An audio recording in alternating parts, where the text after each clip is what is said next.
Yo, intro, Hi, it's Magellan. It's me.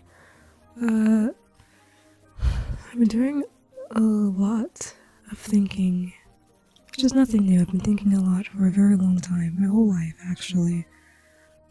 Oh, wow. I could easily start going on a tangent and a vent and a rant all at once, but that was not the time.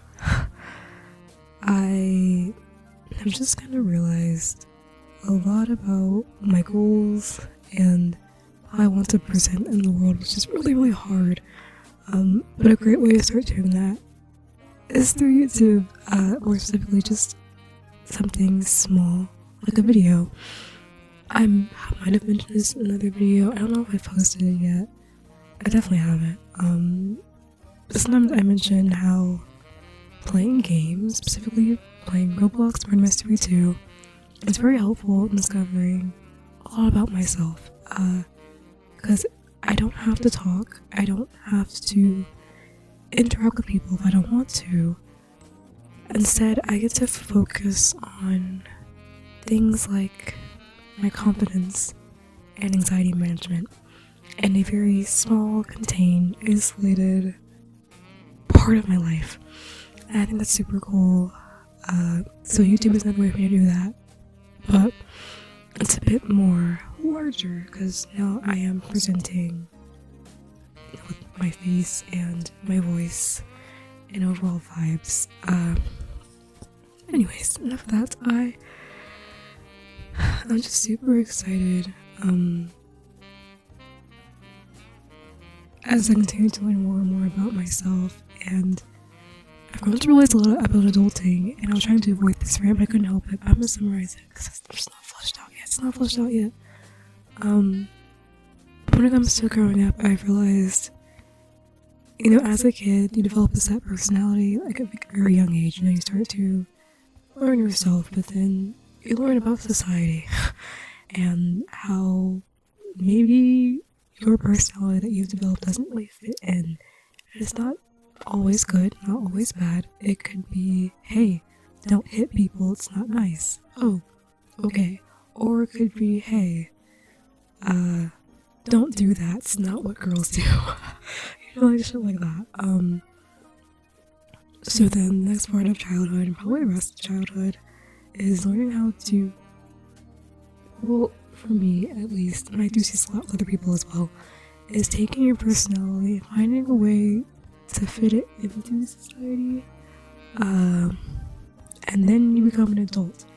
And I think this is why being a young adult can be really hard for some people, because when you grow up, you learn to dismantle all of that. I have realized I have lost so much of myself to my environment. I think it's really interesting too, because for the first half of, let's say middle school, which is probably the most chaotic stuff, we learn about society and social norms and peer pressure, and just you learn so much more about your environment than you had before. And so the first half of that experience, like teenage years, you're trying to figure it all out. And the later half of your teenage years, you might be starting to get more confident and start to really submit a personality. And I guess for me, I started to really feel like I was finding myself. But then I become an adult and realize I have not found myself. I have found myself in the confines of an environment that doesn't even begin to tackle how broad you can get when it comes to circumstances and environments. And on that topic, when you grow up, your circumstances and environment tend to change. I feel like 1825 is a good rough estimate for people. It could be outside of that, but for a lot of people it is crazy because you get to see more of the world that you hadn't seen before because you hadn't needed to. For me, I knew school, and school was pretty much all I knew. So growing up, I still see school, but I also see different people in school and more of the world. I learned so many things that I thought were pretty much normal they're not normal, just so many things I've learned incorrectly for me. I've grown to learn just how much of my childhood doesn't align with me, or like the teachings I was taught as a child doesn't align with me. And that's super difficult to accept. Like a lot actually. It's really, really hard. But that's exciting that I have learned that, and now I'm on my way to really becoming myself. And then I'll learn more about the world and dismantle that again, and then start over and keep dismantling. But I love that because you tear stuff down and build up again. And I find so much joy in that actually. It's a painful process. Don't get me wrong, this year has been hell. It has been hell for me. I've been doing so much deconstructing. I've been so far down the gutter. I am not doing well mentally, but I feel amazing.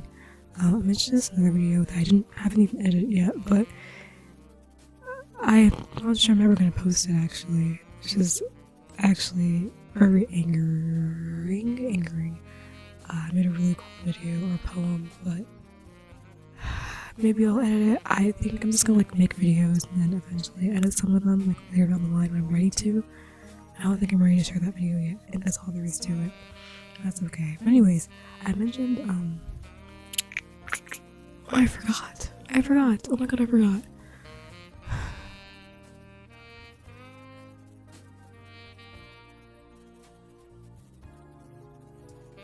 I don't know what I was talking about. I'm so sorry. If I start over, this year has been awful for me. But I feel great. That's what I was gonna say. I feel great because mentally I have so much more strength than I've ever had in my entire life. And no matter how unstable I get, that core foundation is super sturdy. And I was talking about how I've learned to be depressed, but not feel depressed. Like, I don't associate depression with mood anymore. I just understand that I'm exhausted, I'm tired, I feel like crap, but I can still be happy. It just looks different, you know? I guess before it would fully consume me and I'd fully go into that depressive state of mind, lifestyle, etc. And it's so freeing to no longer be in that anymore. I kind of hate my makeup, but I also kind of love it. I think this is my makeup I'm going to do forever and ever. We'll see. It's super hard. I'm just trying really hard to figure out how to be me, and I fully believe I can be me without anything from the outside. Heavy on like medications, not just mental health, but just anything. I feel like, from what I learned, just how much the medical system in America doesn't really want to help the patients. It's a corporation, it's a business, and well, they're giving me a product, but I'm also the product. I'm a product in every kind of aspect of my life, but it does suck when I'm not given a good product. I kind of don't like taking something or using something that doesn't actually help me and have to keep using it. I'd rather just not use it, I'd rather just suffer and learn how to get better without it. One of the weird things is like gender related, questioning if I want to do anything with that. I kind of think not. I really don't want to take anything, and right now I'm really trying to figure out how to be me without taking anything, without changing anything, because I feel like that's a good place to start, because I don't think I really had a safe space to really be myself. And even now, it's really unfortunate, really frustrating.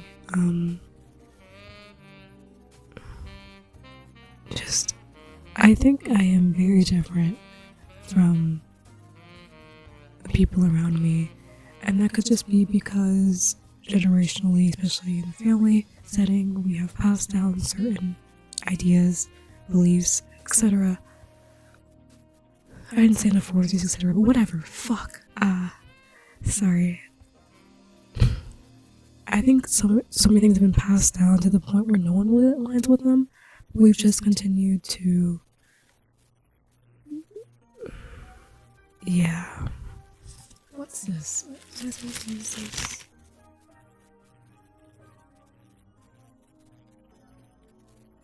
Okay, anyways.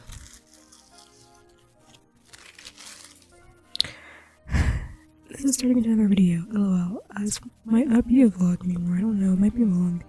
I love vlogs dearly, but I also hate showcasing my life. I feel like it's too intimate. Oh, and there's so many things I've been doing recently that would make for a great vlog material, but I just want to keep it to myself, you know? And that's so interesting. Another thing I'm working on is saying things with intention. I realize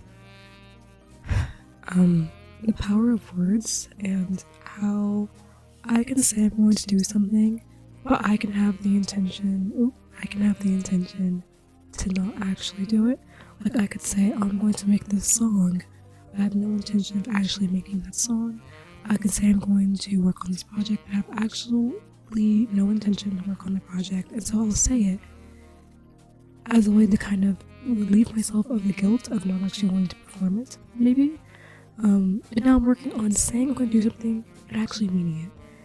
And if I don't feel confident, if I don't know for sure I'm going to do something, I'm not going to say I'm going to do it.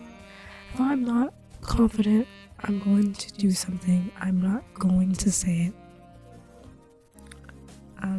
And that is important too, because if I'm not confident, that is how I end up not doing something. Because there was a song I wanted to make, never did, might not ever make it, because I was never confident in making it. And when I lack the confidence, it is a lot easier for different external things, internal things, to talk myself out of doing it. Long story short, when I'm confident enough to know I'm going to do something, I'm going to stand on that. And there's nothing anyone can do, including myself, that will keep me from doing that thing. So intention, I want to do ASMR type videos. Just hear the way I talk. I'm super quiet.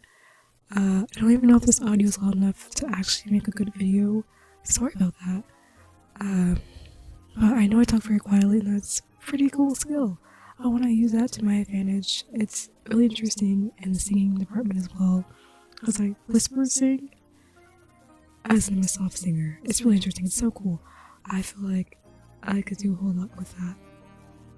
But I also want to learn how to be louder. I do. I want to be more loud, more confident, take up more space. That's another time, another place.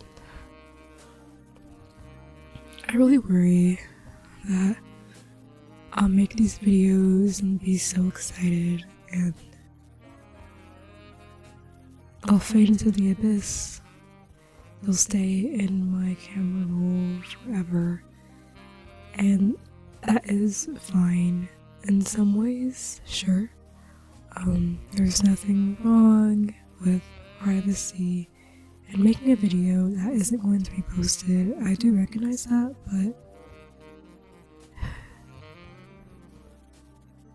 I guess when I'm making the video, I am truly thinking of making it to be posted, and I've realized the harm in that, because even with something like dancing, for example, I struggle to do for myself. I often dance with the belief I'm going to be performing and how I'm going to be perceived when I'm performing. And it's become detrimental at this point, because I want to dance so bad, but I can't even move my body anymore, because I'm frozen with anxiety of a situation that doesn't even exist yet. No one's watching me, but I'm thinking of the event I might be at in a dream scenario, and they're looking at me, they're perceiving me, they're thinking I'm a really bad dancer, and so I can't dance in my own privacy. And I hate that, and that happens with making videos. I can't make something for me anymore. I guess that's why I haven't been doing a lot of projects on here. That makes sense actually. I answered my own question. Or it wasn't really a question, but I figured it out. I've been wanting to do more stuff for me, because I have been trouble doing stuff for me, and there is power. I keep using the word power, but power is really on my mind, you know? I guess I just felt so powerless before, and I'm clinging onto the word power a little bit, maybe a little too much. Apologize about that. Yeah, it does hurt a little bit though when I make things unable to make them without thinking of an audience. And they have all these videos where I could have just talked to myself. And something simple I wish I could talk to myself. I wish I could draw for myself, write for myself. that's one of my new goals, is to start doing that. And I think by making projects in silence, making art in silence, and being intentional about what art I do want to share, yeah, that's just going to be very helpful in making me feel more confident in the stuff I post and share. Yeah. I think the hardest thing is when I do a makeup look and I want to make a video. But nothing of substance to say. I need to figure out what I can do. Yeah. I haven't really figured it out yet, but I'm sure I will. But also, I realized not every makeup look needs to be shared. That's been a huge thing. I haven't felt the urge to record every single makeup look I've done ever. That's huge. That's huge. I just want to exist. And I think I got so caught up in sharing my art, especially when someone pointed out, like, oh, you do all these cool makeup looks, why don't you share them? I'm like, you're right, I'm wasting my talents. It's been a huge fear of mine, is wasting my talents. But I am a valuable person who can experience my talents. You know what I mean? Like, if I'm the only person that ever sees my drawings, that is okay, that's not a waste. And I think the idea that me being my only audience is bad. It's not. I learned so much. Like, I am valuable. Like, I can be emotional to myself. I can talk to myself. I can create for myself. I can do stuff for myself. So yeah. Okay, that's that.